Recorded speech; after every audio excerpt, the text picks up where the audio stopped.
1,500 years ago, everybody knew the Earth was the center of the universe. 500 years ago, everybody knew the Earth was flat.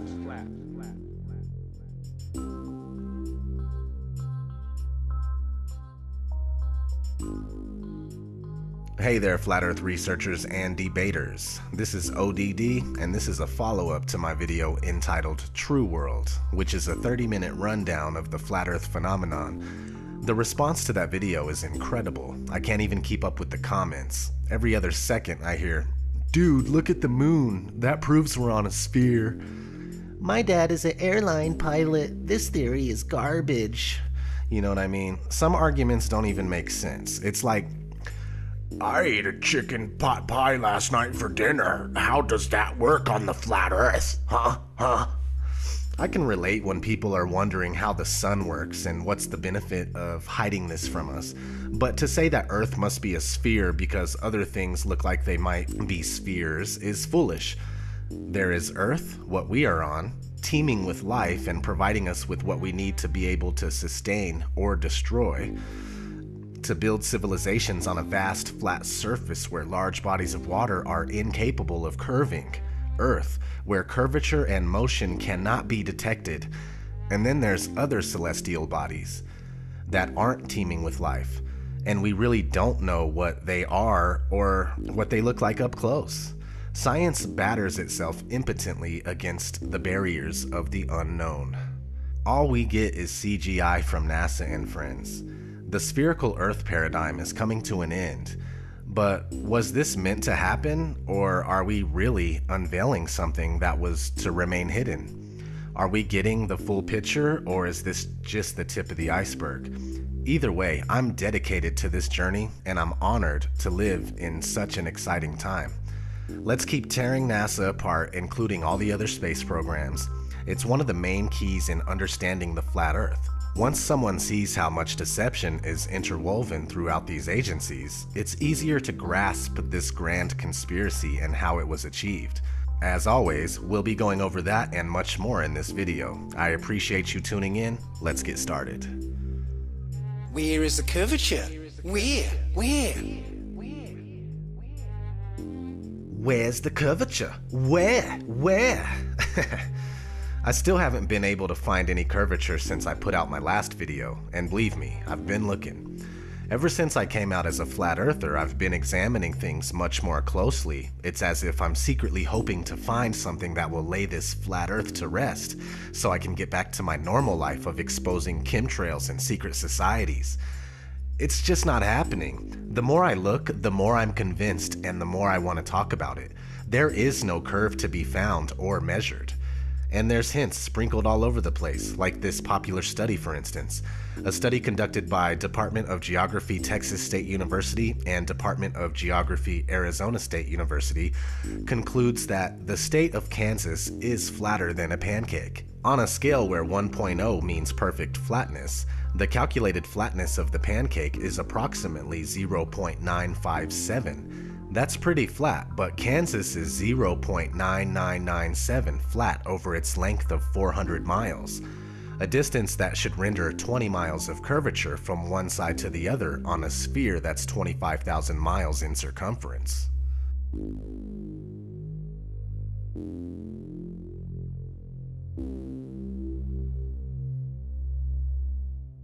And I've seen plenty of stuff at between 100,000 and 130,000 feet that's flat as a pancake. No matter where you are above the surface of the Earth, the horizon always rises to your eye level. Doesn't matter if you're standing on a beach, or up a hill, or in a plane at 35,000 feet, the horizon is always at eye level. We know intuitively if we stand on a beach with a panoramic view that the sea is flat. It's flat at sea level, it's flat from the top of Mount Everest, it's flat from over 20 miles high. In my efforts to try to prove the globe, it's falling apart with horizon tests and seeing things that we shouldn't be able to see. If the ball is real, the math shows that, you know, with the curvature, there are things we should not be able to see, and yet people are seeing it. So that has me really questioning the globe, and I don't question the math, because that math came from globalists. It came from people who believe the globe. So it's not math conjured up by flat earthers. I used to be a lifeguard on Ventura Beach, and on a good day, on a clear day, we could look out and see the Anacapa Arch. Well, the Anacapa Arch is almost 20 miles away, and it's only 40 feet high. So the math says that if we're on a ball, 25,000 mile circumference ball, that the top of that 40-foot island arch should be over 200 feet below our ability to see it on the other side of the curve. I found this photo from Grand Mere State Park. This is from Joshua Nowicki, and what you're seeing here is a mirage. We typically would not be able to see this from the Lake Michigan shore. We talked about this last night.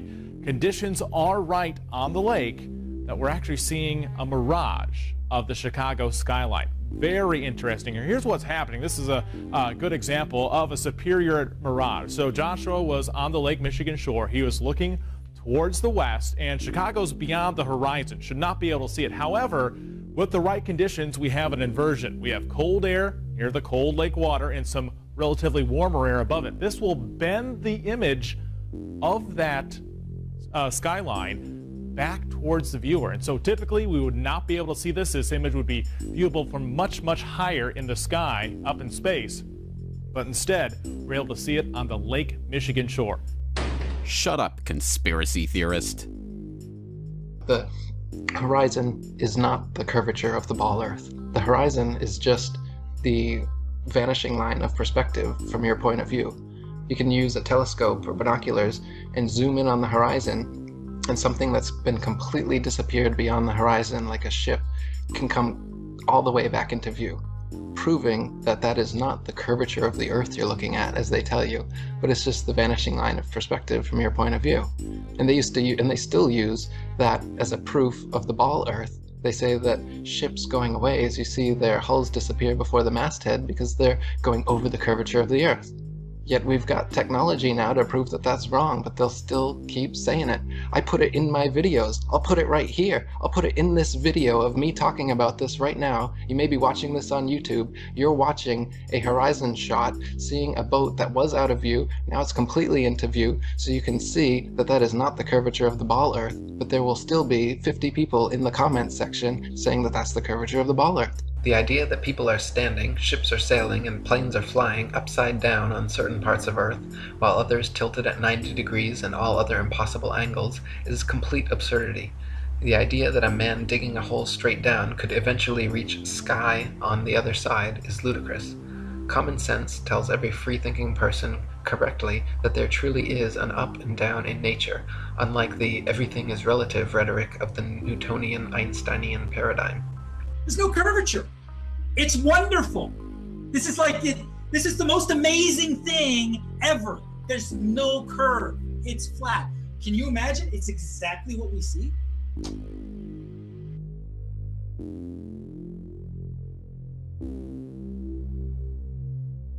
I cannot express this enough, but NASA is just not giving us the truth about what they know.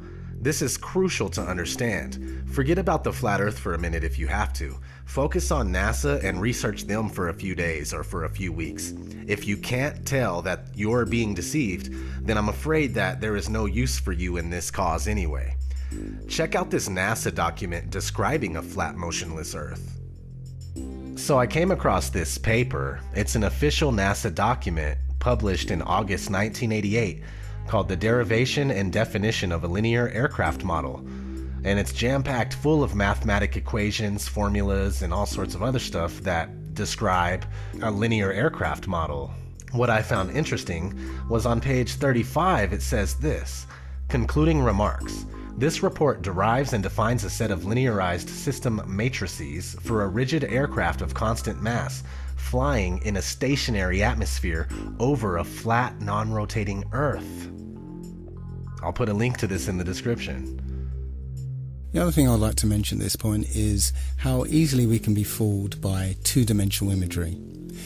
We've been trained and conditioned to suspend disbelief when we see certain two-dimensional imagery, such as photographs. You know, a photograph is not reality. It's a photograph.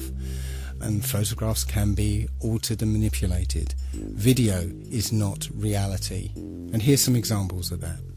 Point is, you can't automatically trust any two-dimensional imagery or media that's presented to you by the establishment. When you try and search for a picture of Earth from space, you'll find surprisingly few of them. In fact, all of them, including this one, this is from NASA, it's called the Big Blue Marble. All of them are composites.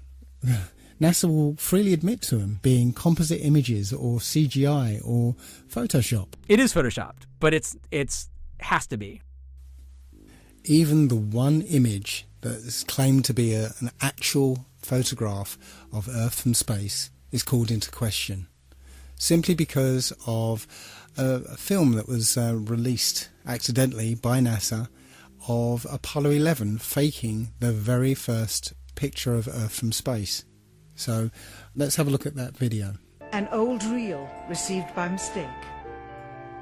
It contains the raw or unedited footage of the crew of Apollo 11, Michael Collins, Edwin Aldrin Jr. and Neil Armstrong, staging part of their mission for nearly an hour in living color, with exceptionally clear behind-the-scenes audio of conversations discussing the techniques used to achieve a disingenuous picture depicting the Earth at a distance, in order to falsely demonstrate their far journey from it and their ability to survive passing through the Van Allen radiation belts.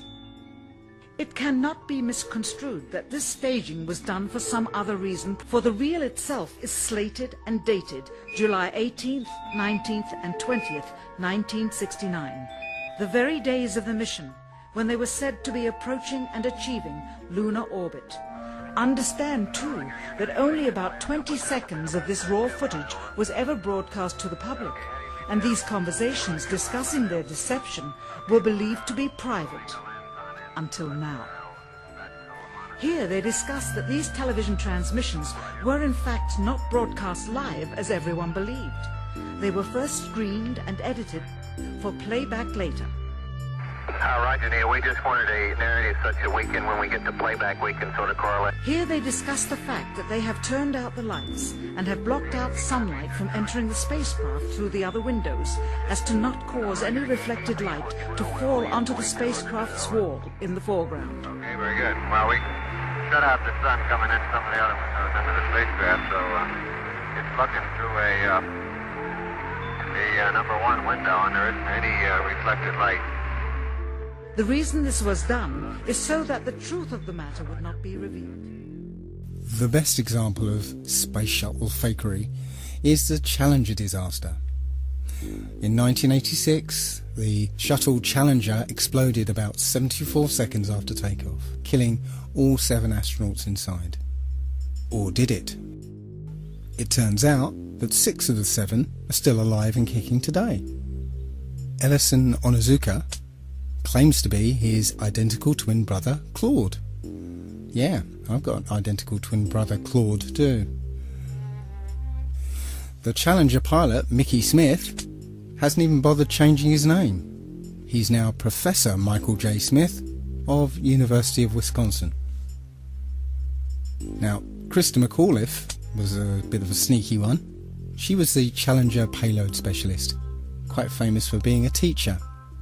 It turns out during her astronaut days she was using her middle name, Krista, and now she goes by her first name, Sharon, and she's a Syracuse law professor. The Challenger commander, Francis Richard Scobie, is now Dick Scobie, which sounds like a rather unpleasant disease, CEO of Cows in Trees Limited. Judith Resnick, the Challenger mission specialist, again hasn't even bothered changing her name. She's a professor at Yale Law. And finally, Ronald McNair, another Challenger mission specialist, claims to be his identical twin brother, Carl McNair. What are the odds? What most people don't realise is that all the characters in this story are all actors in the same club. As George Carlin put it. Evidence that is coming from primarily NASA, the government, and the military. 3 organizations that have proven to be completely untrustworthy on numerous counts. If we were to put them on trial, they would all be guilty of being pathological liars. All you have to do is lie on your back on a moonless night and look around carefully. Yeah, occasionally you'll see something that looks kind of like a star, but it's moving. It's moving a little fast too, and that's actually a satellite.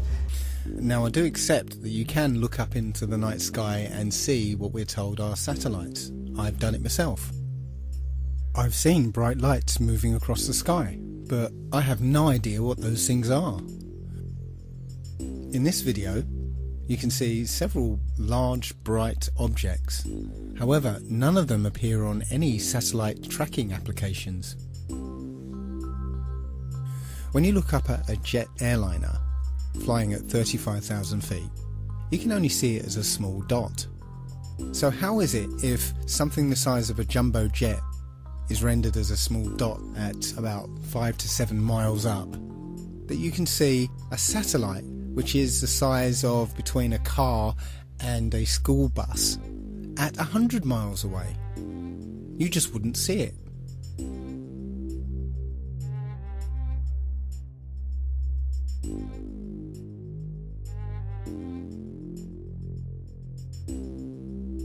There may be things that are way beyond the human mind's ability to comprehend.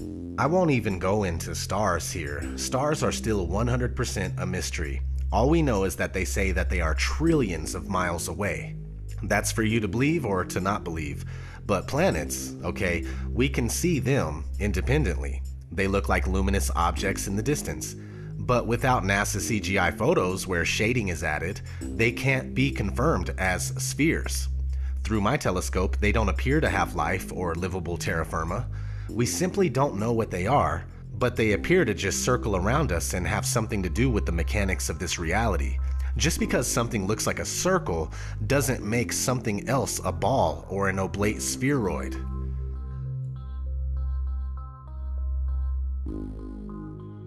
It is claimed that the other planets are spheres, and so therefore Earth must also be a sphere. Firstly, Earth is a plane, not a planet, so the shape of these planets in the sky have no bearing on the shape of the Earth beneath our feet. Secondly, these planets have been known for thousands of years around the world as wandering stars, since they differ from the other fixed stars in their relative motions only. When looked at with an unprejudiced naked eye or through a telescope, the fixed and wandering stars appear as luminous disks of light, not spherical terra firma. The pictures and videos shown by NASA of spherical terra firma planets are all clearly fake computer-generated images and not photographs. The etymology of the word planet actually comes from the late Old English planet, or from Old French planet, from Latin planeta, from Greek planetes, planetae, wandering stars, or to wander of unknown origin, to spread, or notion of spread out, from Latin planum, flat surface, plane, level, plane. They just added a T to our Earth plane, and everyone bought it. Here's a picture of Jupiter. This is from 3 separate images, okay, 3 separate periods, but they're always at the same angle. Now, if someone's in the North Pole, and then someone's in the South Pole on the bottom side of the globe, they would see Jupiter upside down. Now, if you're going to tell me this was taken with a satellite, even a satellite would move in all different directions. It wouldn't take the same angle over and over again. This one has a moon in front of it, same angle. This one doesn't. This one's a little lighter, just about the same angle, nothing. So again, I mean, you want to talk about major bullshit. This is it right here. Okay? Yeah, you might be able to see something through your telescope, but you're not seeing this. Okay? In high detail like this. You're not. Not with any amateur telescope, period. Here we go. This is one. This is Europa, one of Jupiter's moons. Again, same angle. Only difference is they colored this one. It's the same damn photo. All they did was darken this one, and then they put a little bit of a shading right around this edge where the pointer is on it. But it's the same damn thing. So they didn't change anything. They're not even trying that hard. They're just putting out photos. Here goes Saturn. Now this is supposedly an actual photo from a satellite. This is off NASA's website. Sure, it looks pretty, but it's not real. And they're telling you it's real, and you believe it because your ego won't allow you to say, look, it's all fake. Your ego won't allow you to know the truth. Every picture we have from NASA of a planet is a artist rendering. They're not real pictures. If you take a strong telescope and look at a planet, it looks nothing like this. It looks like a self-illuminating light. It looks more like a star. They used to call planets wandering stars. Next, Saturn, I've looked at myself through high-power telescopes, and it really looks like a light bulb. It doesn't look like it's reflecting light. The rings are lit up. There's none of these colors on there. And these are just artist renderings. And if you believe that they're real, you're just sadly mistaken. Next, we recently had Pluto, pictures of Pluto. The one kind of center bottom is the most recent one. And that was taken by a probe that was whizzing by Pluto. Pluto's spinning. There's barely any light out there. And it gets this perfect, brightly lit, crisp, clear image of Pluto and transmits it all the way back to Earth, where we can barely get cell phone signals, when you go out of town. Go to the next one. And if you look at it, again, Disney style, they show us this ridiculous picture, and Pluto is actually on Pluto. They're literally laughing at us. In 240 BC, a Jesuit named Eratosthenes, he calculated the Earth's circumference. He did that by planting a stick in the ground at midday so that the sunlight, being directly overhead, would cast no shadow. Simultaneously, about 400 miles away, somebody else planted the stick in the same way and found that the sunlight cast a shadow. So by taking a shadow length and knowing the distance between the sticks, you could theoretically work out the circumference of the Earth. This method requires that the sun be a long, long way away so that the light coming from the sun is all parallel. However, it turns out that you'd get exactly the same results on a flat Earth if the sun were only 3,100 miles away and 34 miles across. Amateur balloon footage taken above the clouds has provided stunning visual proof that the sun cannot be millions of miles away. In several shots, you can see a clear hotspot reflecting on the clouds directly below the sun's spotlight-like influence. If the sun were actually millions of miles away, such a small, localized hotspot could not occur. Another proof the sun is not millions of miles away is found by tracing the angle of sun rays back to their source above the clouds. There are thousands of pictures showing how sunlight comes down through cloud cover at a variance of converging angles. The area of convergence is, of course, the sun, and is not millions of miles away, but rather relatively close to Earth, just above the clouds. We'll talk about the vanishing point a little bit. These lines are parallel the way we see. They don't look parallel here, but if you flick to the next one, these are the corners of the hallway, and they rush to the point of convergence or the vanishing point. And that's how our eyes see. Everything rushes in from the sides, the top and the bottom, to our point of focus. And that's the vanishing point. The sky has no bumps on it. The sky is smooth, but the Earth has bumps on it. It has mountains, it has trees, it has cars, people, waves. Anything that comes across the flat plane that even rises up a little bit will create a false horizon in front of that vanishing point. So if you look at the light on the ceiling and imagine that's the sun, the sun's not getting any closer to the floor, but it is going down. And if you had some bumps in the hallway or some people standing down the hallway, the sun would disappear. That light would disappear behind their heads from the bottom up, just like we observed on this plane.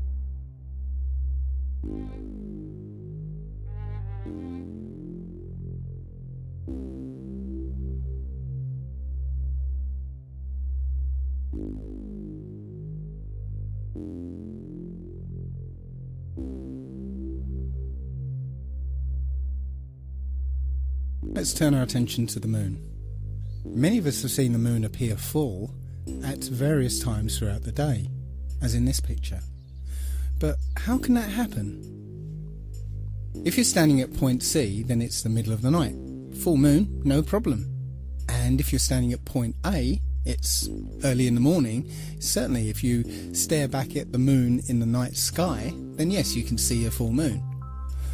But if you're standing at point B, which is midday, that is, the sun is directly overhead, then there isn't anywhere that the moon can be that will allow you to see it as full, because the sun will be illuminating the side of the moon that is facing away from you.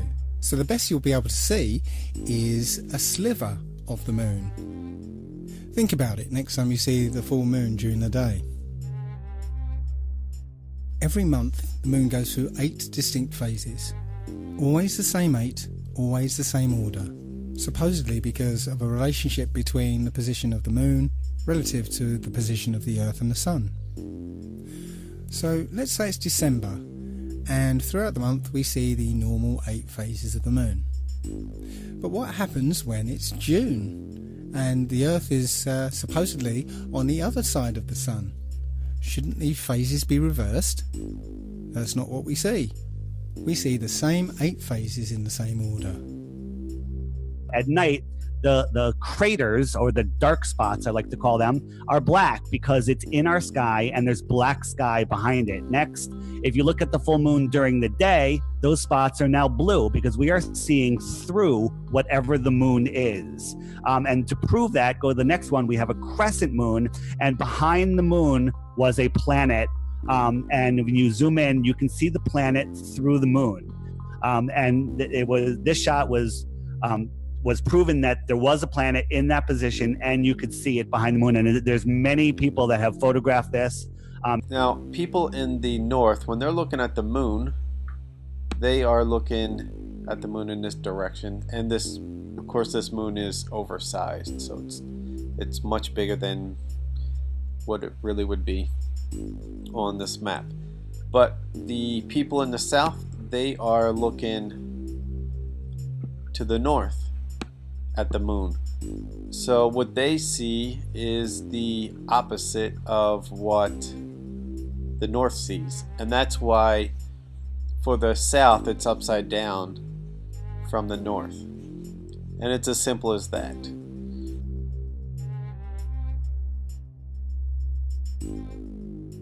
So I'll cut right to the chase. Powerful Jews are operating and manipulating this reality. As of right now, it doesn't take much research to figure this out. Just to clarify, not every Jewish person is in on the conspiracy, but in the grand scheme of things, wealthy Jewish families have the control. They own the Federal Reserve, they own the World Bank, they own Hollywood and the media, they own Freemasonry, and much, much more. Freemasonry is one of the oldest secret societies in the world and was born from Judaism and has nothing but Jewish terms and ideas. Freemasons are scattered across the world to serve as instruments for the elite agenda. Several of these Freemasons work for NASA. Ptolemy, who first put forward the heliocentric model, was acknowledged as the first Mason. Copernicus was a Jesuit priest. Sir Isaac Newton was a Freemason. All the astronauts are Freemasons. So you can see how this lie could work if all these celebrated people are telling the same story. Nicholas Copernicus, Johannes Kepler, Galileo Galilei, and Isaac Newton, the 4 forefathers of the globalist heliocentric doctrine, all posed for Masonic portraits, highlighting various symbols and hand signs denoting their affiliation with the Brotherhood. Galileo poses on a Masonic checkerboard floor, Kepler with the hidden hand sign, and all 4 of them pose with a Masonic compass and globe while flashing the Masonic M hand sign. Sir Isaac Newton was even knighted by Queen Anne at Trinity's College Masonic Master's Lodge. An inordinate number of NASA astronauts, the current propagators of the globalist heliocentric doctrine, are or were admitted Freemasons as well. John Glenn, 2-time U.S. Senator and one of NASA's first astronauts, is a known Mason. Buzz Aldrin Jr., the second man to lie about walking on the moon, is an admitted ring-wearing, hand-sign-flashing 33rd degree Mason from Montclair Lodge, number 144 in New Jersey. Edgar Mitchell, another supposed moonwalker aboard Apollo 14, is an Order of Demolay Mason at Artesta Lodge number 29 in New Mexico. James Irwin of Apollo 15, the last man to lie about walking on the moon, was a Tejon Lodge number 104 member in Colorado Springs. Don Eisel on Apollo 7 was a member of the Luther B. Turner Lodge number 732 in Ohio. Gordon Cooper aboard Mercury 9 and Gemini 5 was a Master Mason in Carbondale Lodge number 82 in Colorado. Virgil Grisham on Apollo 1 and 15, Mercury 5 and Gemini 3 was a Master Mason from Mitchell Lodge number 228 in Indiana. Walter Schirra Jr. on Apollo 7, Sigma 7, Gemini 6 and Mercury 8 was a 33rd degree Mason at Canaveral Lodge number 339 in Florida. Thomas Stafford on Apollo 10 and 18, Gemini 7 and 9 was a Mason at Western Star Lodge number 138 in Oklahoma. Paul Weitz on Skylab 2 and Challenger is from Lawrence Lodge number 708 in Pennsylvania. NASA astronauts Neil Armstrong, Alan Shepard, William Pogue, Vance Brand, and Anthony England all had fathers who were Freemasons too. The amount of astronauts known to be Freemasons or from Freemasonic families is astonishing. It is likely that more astronauts and people of key importance in NASA are affiliated with the Brotherhood as well, but not so open about their membership. For there to be this many Masons, members of the world's largest and oldest secret society, involved with the promotion and propagation of this globalist heliocentric doctrine from its outset to today, should raise some serious suspicion.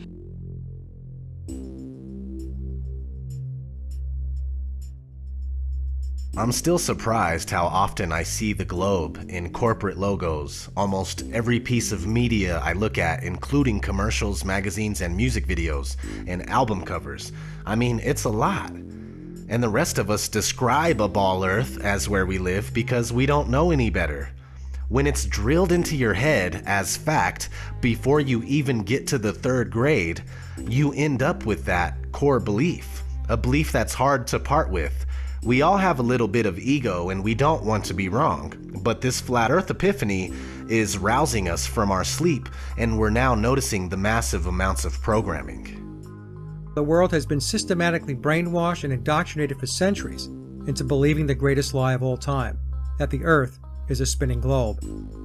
Decades of programming through entertainment media, over 100 years of science fiction books and stories and television programs and films.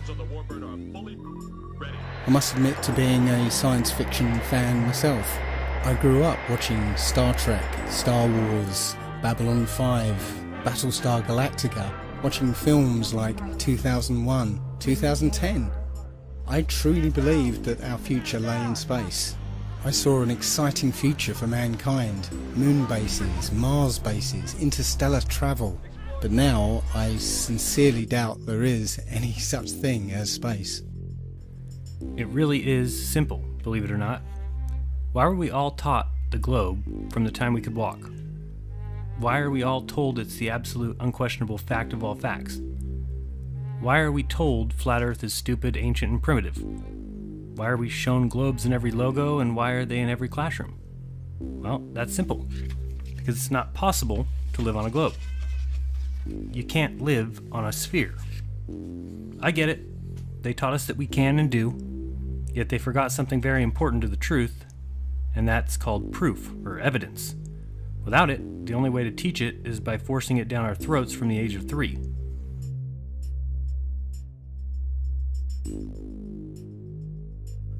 It's simple. Because worldwide governments and agencies trying to falsify where you live in your mind is the epitome of mind control. Think about it. History is already obscure and shrouded in secrecy. We don't know our true origins. What better than to also hide where we are and what our natural purpose is? We are considered cattle, goyim, easily fooled and easily swayed by the mainstream media.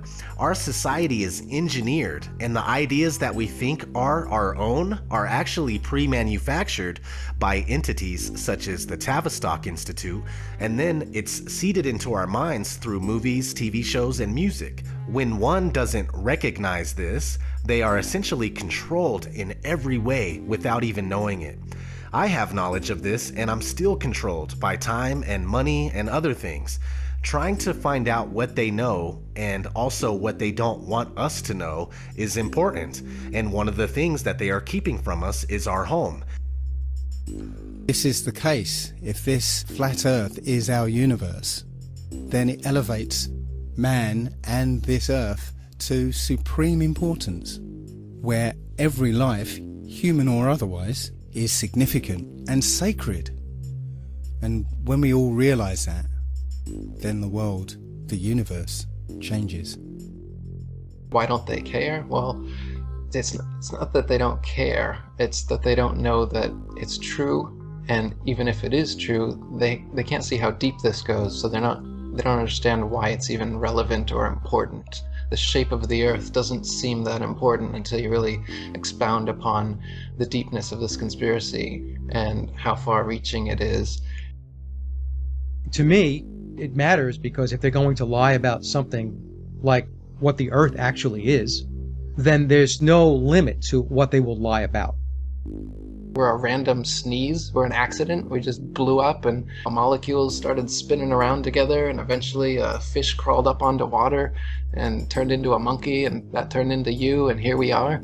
That's what they're trying to tell you. Think about how that makes you feel metaphysically. Where does that place you as a speck of dust in the corner of the universe?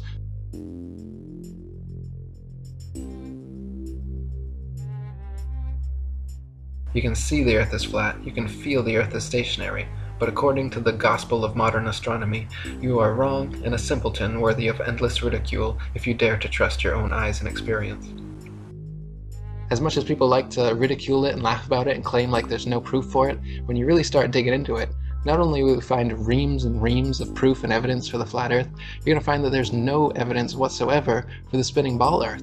The Earth is flat. The whole all the information about how the planet is a sphere is made up by NASA. It's a NASA conspiracy. They're just trying to find ways to get more funding, more money. But in reality, the Earth is flat, and the rim is completely closed off by this massive ice wall, kind of like in the Game of Thrones. Why do they believe this conspiracy? I don't understand what the point of it is. Do you see what I'm saying? I know. Like, what they is... are lunatics. Oh. And I think what it is that there is a certain group of people who have a psychological condition where they're paranoid about everything. Mm-hmm. And so this feeds into it. They're like, yes, I knew it. It is known that the Earth is flat. Well, so what's behind you? Behind me, there is a wall of ice that goes up to space. But why would there be a wall of ice if you're in Dothraki and you're in a Dothraki field? I am near the Dothraki Sea. Oh, is that right? Okay. It was a great pleasure, and thank you for saving us from falling off the Earth. The pleasure is mine. Okay. Once you start seeing past this illusion, and you accept that things aren't adding up, you also start to notice how this subject is heavily and unnecessarily ridiculed. It's the single most taboo topic in this day and age, yet the evidence for the flat Earth and the lack thereof for the spherical Earth have a different story that desires to be heard, and some people are hearing it. We're waking up and we don't care if you can't handle it. Others will handle it, and you'll be left with your pride and a flat Earth kernel in your brain driving you mad. Free yourself from this insanity, at least if you truly don't care. Focus your attention someplace else. There's no need to feed all of your energy into something that you thoroughly don't believe. We would love to have you on board, but we don't need you. You stay firmly put while the rest of us try to unlock the doors to the real knowledge. Prepare for the onslaught of NASA brainwashed zombies that are going to come your way, thinking that they know everything about the spinning ball they're living on.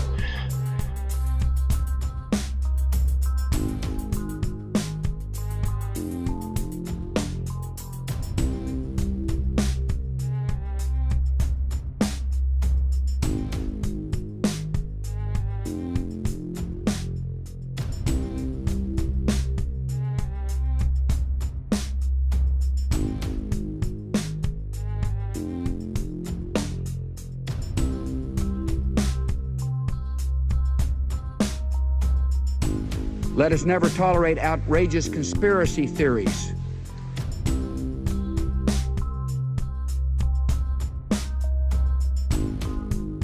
The world is flat, and it's a conspiracy of scientists and others who publish these pictures. The evidence is remarkable. People like me have not done our job. But shooting the messenger isn't going to change the science.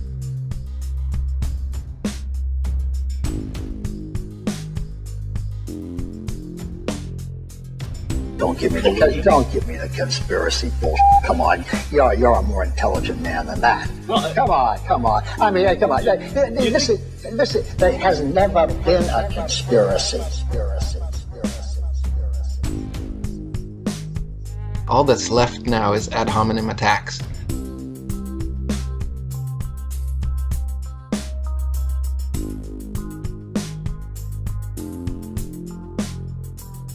And if someone says the Earth is round and someone says the Earth is flat, at some point you're going to make a judgment. The Earth is flat, people, is just flat.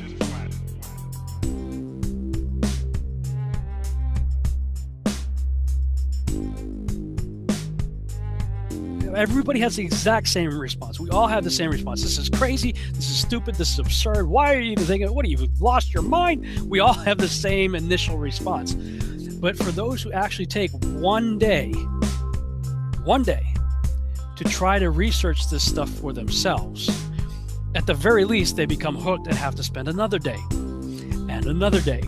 And the more you spend looking into it, the more you're going, I don't know what to believe.